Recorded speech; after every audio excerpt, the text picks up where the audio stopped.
Ladies and gentlemen, welcome to Good News York. My name is Noah Chrysler, and today we are sitting down with Hanah Ehrenreich. Welcome, Hanah. Hi. How are you? I'm great. Thank you for having me. Fantastic. Hanah, for the people who don't know, can you introduce yourself quick? I am Hanah Ehrenreich. I am the festival organizer for Storytelling with Children. I am also a common counselor in the City of Syracuse. Fantastic. What is the Storytelling with Children Festival? What is this? Tell us about this. So once upon a time, you were a little kid and somebody told you a story and it stuck with you.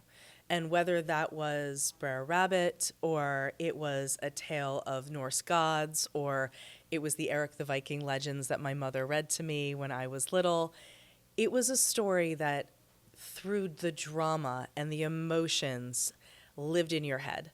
And that was before you ever picked up a book. I love children's books and I love children's literature, but you need to give children a why as to why they're even interested. We have a real crisis right now, and it's a crisis in literacy, it's a crisis in literacy skills. But so how do we fix that? We have a lot of different literacy resources that are working to fix that, and they're doing a great job. But outside of book buddies and outside of our phenomenal teachers in schools who are working day and night to make sure kids are reading on grade level, the children themselves and the families need resources. And resources mean a lot of different things. For this festival, the resource we can give is the gift of imagination. We can give a why for why children should be interested in books. And it comes down to storytelling. It comes down to this ancient art that used to be literacy for 3,000, 5,000 years. Oral storytelling was the way we transmitted information, that we shared stories, that we shared history. The story of Troy and the battle with Sparta and all these things, they were oral history. So we are trying to bring that back to Central New York, and we are starting with the Storytelling with Children Festival on May 17th. Fantastic. Cool. So this is an event about oral storytelling happening on May 17th. Tell us about the event and what can people expect if they showed up and looked around? What could they see and what would they experience? So we are partnered with The Most, who is the best museum ever, right? Everybody who goes there loves, right? You find, every time I go there, there's a new exhibition that I am totally enamored with. So The Most opens at 9:30 in the morning on May 17th, and it starts with a sensory-friendly hour. And we have a group of deaf storytellers who are going to be doing ASL sign during that time. And we are going to be introducing Adam Gidwitz. Adam Gidwitz is an author and folklorist, and he tells grim fairy tales, retells them, but with a twist. He tells them with children. And have you tried reading grim fairy tales recently? Yeah, they're a little dark, aren't they? They're super dark. Like, they're gruesome. Sure. So I'm going to give you a vignette, and then I'll tell you the rest of the agenda for the festival. But the vignette is this. In The Wizard King, a very tyrannical dictator plays hide and seek with his subjects, and if he finds you, he kills you. Very dark. So, in this part of the story where he finds somebody and he's going to brutally murder them, Adam Gidwitz says to the kids, who are his live studio audience, okay, what is the worst way to die? And the kids are like, oh. I mean, because like, who asks children that question, right? Yeah. But the kids then come up with these fantastical notions of death, right? They're like, well, falling for a really long distance, or starving to death, or drinking liquid iron and having your insides liquidate, or having your eyeballs fall out, or something. So he goes, okay. So then the Wizard King takes this guy up to the tallest tower and pushes him off, and he falls for a really long time. And then, improbably, in the middle of the fall, he drinks liquid iron because he's starving to death, and then his insides liquidate, and then his eyeballs fall out, and then he's eaten by mice, right? The kids are laughing so hard by the end of that because it is gruesome and it's dark. The world is kind of dark. Right. But they've created this pocket where they're in charge, so they're no longer scared. But it keeps the integrity of the story while at the same time allows the kids to master their fears. It's wonderful. So Adam Gidwitz is going to be doing a Syracuse fairy tale, a new Grimmer Grimmest, and he's going to be recording it in the Explorer Dome. I will say that the entire festival is free. You rock up anytime during the day. You will be able to hear storytellers. Bruce Coville, who's the wonderful author of Sarah's Unicorn and My Teacher is an Alien. Vanessa Johnson, who's a griot. She does African Black storytelling.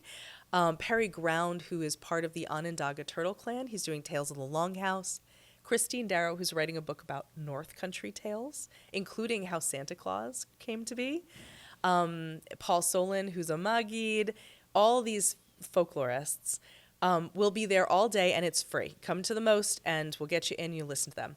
The only ticketed part is the Adam Gidwitz events, and there are tickets on sale both to meet and greet with him, a VIP ticket, and to be part of this studio audience and be part of the storytelling process in the Syracuse fairy tale. Fantastic. So it's cool. No, that's wonderful. I mean, that sounds really exciting, and that's wonderful. Hanah, how did you get involved in this world? I have a story that lives in my head. Okay. And it's a story from Greek myths and legends. It started with Syracuse City School District. It started at Blodgett School with a lady who must have been in her 70s with bright red hair when I was in first grade. And she walked into this common area and she started telling us myths and legends. She taught us about Persephone. We counted pomegranate seeds while we ate them.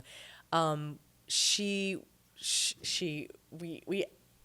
told us tales about Hera's jealousy. Like what does a first grader know about jealousy, right? Or Daedalus and Icarus and grief. And through these stories, we understood more, we processed more, we lived. These stories got me into reading. And we need these kind of triggers. We need to find out a way to get children to open the book.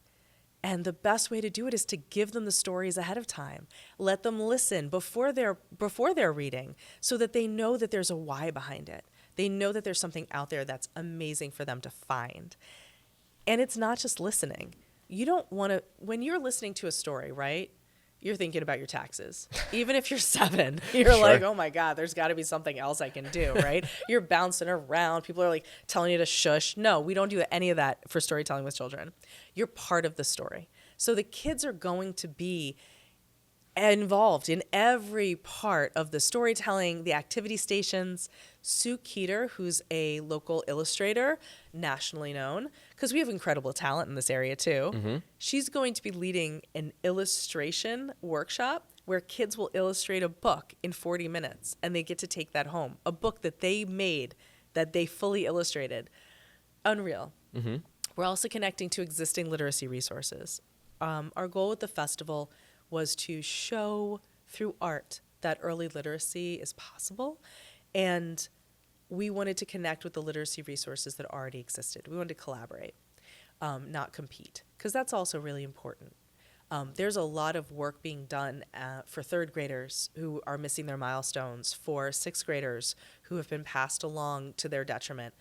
We need to start early, and we also need to have things that engage children at those different levels. So the festival is really geared for kids aged 3 to 12, but there's stuff for every single kid. They're not going to be sitting and passively listening. They are going to be telling the stories themselves. And I think that makes a huge difference because they want to be storytellers. They want to be at the center of the action. They all imagine themselves the hero, and we need to make that true. Absolutely. Yeah. Wonderful. What a wonderful mission. Something that I've noticed is that I think adults lose their love for storytelling as they grow into adulthood, right? Like it's something that we all are familiar with as children, but as you grow up, I think it's something that you spend less and less time. How many adults sit there and read a book every day at the end of the night, right? As a kid, before I went to sleep, I would read a chapter book every night, right? And you were excited about it too, Exactly. right? What's going to happen next? I don't want to put this down. Yeah. Is there anything from storytelling that you think, would enrich the lives of adults, if they re-engaged with that practice? Oh, 100%. Actually, so it's really funny. We say that this is the Storytelling with Children Festival, and yet I'm telling adults about it, and every single one of them is like, can I come? Yes, you can come to the festival. Come to the festival. It's great.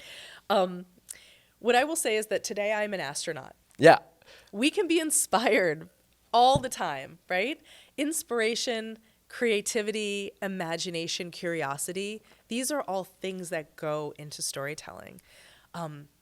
I became a parent and really thought I'd be good at the nighttime bedtime storytelling, and I suck at it. Like, I'm really bad. I don't believe that for a second. It's really I don't believe that for a second. Are you kidding me? No, I know why grim fairy tales are dark, because that's where I went to. It was all like morality plays about justice, and my kid's like, I'm having nightmares. I was like, it's me, I'm the problem.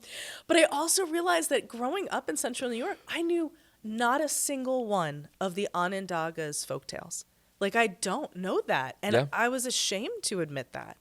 I'm so excited that Perry Ground is going to be one of our storytellers, because he has a whole repertoire of Tales from the Longhouse that are Onondaga Turtle Clan stories.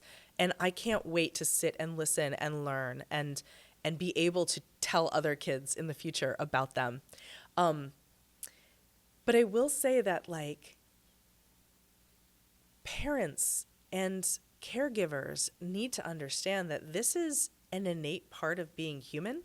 Do you know when people say, "Oh, I don't dance, like I'm not good at it"? Right, yeah. Like, you're a human. Right. People move their bodies. Right. I'm not good at singing. Singing is something that we do culturally, every community. Storytelling is there too. And you can be great at it. You can be terrible at it, but you can always get better at it. So they're at 7 p.m. on May 17th at Parthenon Books, which is our phenomenal independent bookstore downtown. We are going to be hosting a panel called the Art and Industry of Storytelling. So if you have a story that you've been sitting on or noodling on or thinking about writing or you're thinking about telling, you should come and check this out. It's an adult-focused panel, and it's got Bruce Coville, Vanessa Johnson, and Perry Ground, and a number of other storytellers who are going to be sharing how they did this, how they, as artists, as storytellers, became either published or promoted, how they do this professionally, and where the insights are. It's not just like what their personal journey has been, but really just about we all have something to contribute, and you can make it your main thing. And that would be really, like you do. Like, you're a storyteller here, Yeah. Noah. Like, this is great. So, yeah. Cool. I think people should come out to that. Fantastic. I think so too. I think absolutely they should come out to that. I also love that you're dressed as an astronaut. I was like, I can't believe I didn't start with a question like that.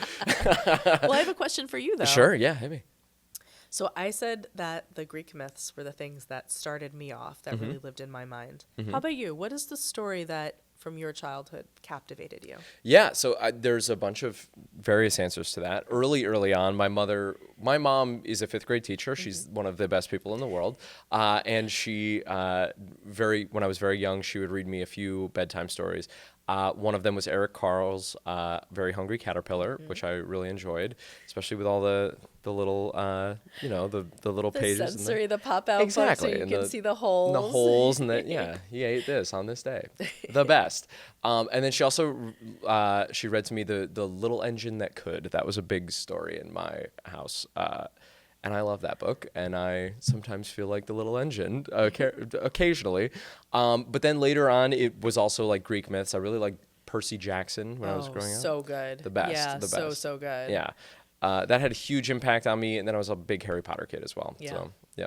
And then I really liked Aragon. Nowadays it's cool to like crap on the Aragon series, but I really loved that entire series. Those are my favorite books ever. So Like, I'm really old, so we didn't do Aragon dragons. We did like Anne McCaffrey dragons, Okay. which is so problematic in a lot of ways in terms of gender norms, but like really also this fascinating world and space flight dragons. You really kind of build it.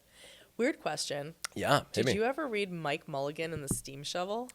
Yes. I've heard of that book. I don't remember it because I was probably 10 or less, but So when rooted in central New York, the local legend is that was based on a real story that happened during one of SU's building phases. And Wow. they actually found the steam shovel in somebody's basement. really, Again, That's very you're cool. going to have to do the research yourself, but I remember reading an article about it and I was like, oh, it's Mike Mulligan and the steam shovel. cool. But we have to root ourselves here, like stories give us a sense of place. We have so much that we can build off of. We have all these stories that really should be told. And we're starting off this year, the first year for storytelling storytelling with children here. So with these authors, and it's going to be wild. Awesome. Yeah. Since studying storytelling, since being more involved in storytelling communities, do you think you have learned any storytelling storytelling tips, tactics, things that you think make stories more engaging? Anything that you've yeah. learned that you can share with us? My first exposure to Adam Gidwitz, and incidentally, when I told my 7-year-old that I was going to be calling Adam Gidwitz, I asked her if she had any questions for him. And she's like, wait, why are you talking to Adam Gidwitz? Like, I want to talk to Adam Gidwitz. I wish I'd recorded this conversation because it was so cute. She was real upset too. She was like, wait. And I was like, well, listen, I don't know yet what I'm going to ask him if he'd come here, but I don't know what he's going to say. And she was just like, I want to know where the Two Brothers Part 2 is. I still haven't found that on Spotify, and it's really making me mad. And I don't understand how this ended this way. And she's like, and they didn't ask this question. And whoa, it was like, it was an open Pandora's box there. But I've learned a lot from the Grim, Grimmer, Grimmest podcast in terms of telling stories. And the thing about it is, it's not just Adam reading and then kids responding. It's, again, the children inform the narrative. And there are really problematic things in Grim, Grimmer, Grimmest, right? Or in Grimm fairy tales. There are really problematic things in Hans Christian Andersen. You know, the discussion about The Little Mermaid, both as the live action and as the Disney version, and what people do when they make kids' stuff less scary, or they try to, but at the same time it takes away from some of the emotional impact of the story. But Cinderella's sisters in the original story cut off their toes to fit into that glass slipper. This is not, there are high stakes here, and the kids understand that. But the children, as participants, as thinkers, as kids who can take a story and tear it to pieces and then put it back together again and say, I didn't understand why this had to happen this way.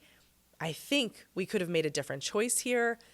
But at the same time, I understand the anger, or I understand the jealousy, or I understand the grief that drove this character, this decision. That builds not just an awareness that stories exist and characters live in our minds, that books are important, but it builds critical reasoning skills. It builds people who can say, this didn't make sense to me, or I can't get along with that person because this is what they do, and this is how we can fix it. And I don't know a single adult out there who doesn't need that skill. And I don't know a single kid out there who isn't more emotionally equipped for the world when they have heard these stories and participated in them.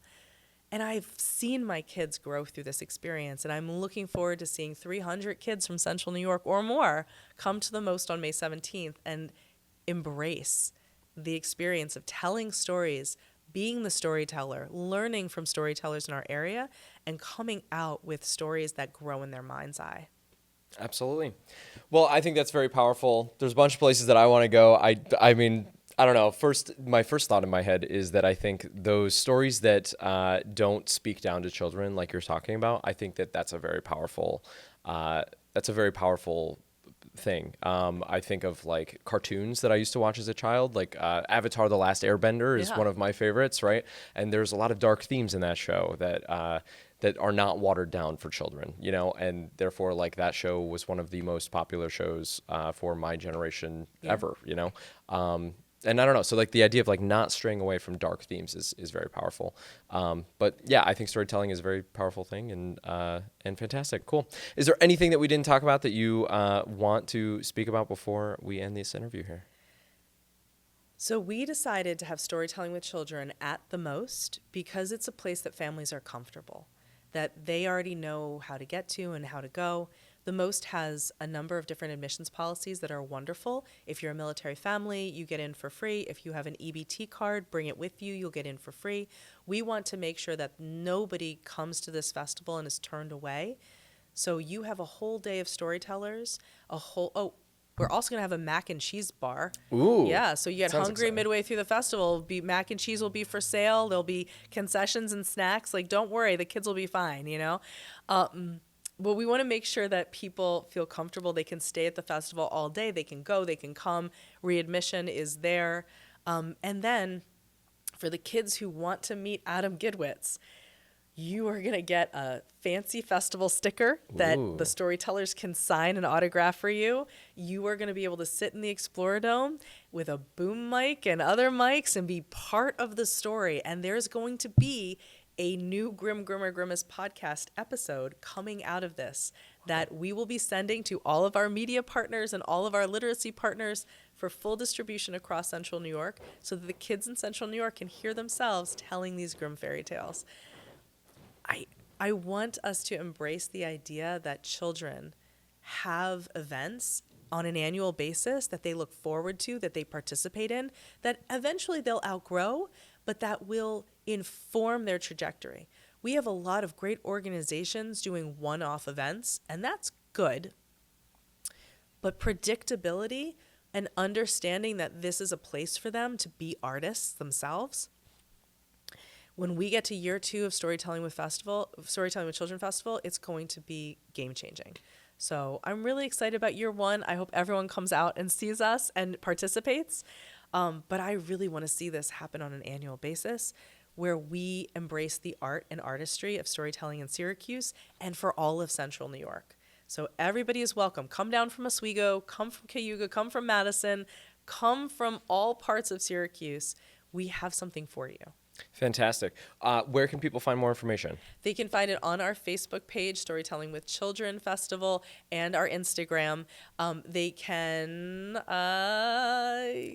that's mostly where they can find it. We will have flyers up, and there will be stuff attached to this website and other websites, so you can find us there. Beautiful. Yeah. Hanah, thank you very, very much. Thank you. And thank you guys for watching. My name is Noah Chrysler. This is Good News York. Have a great rest of your day.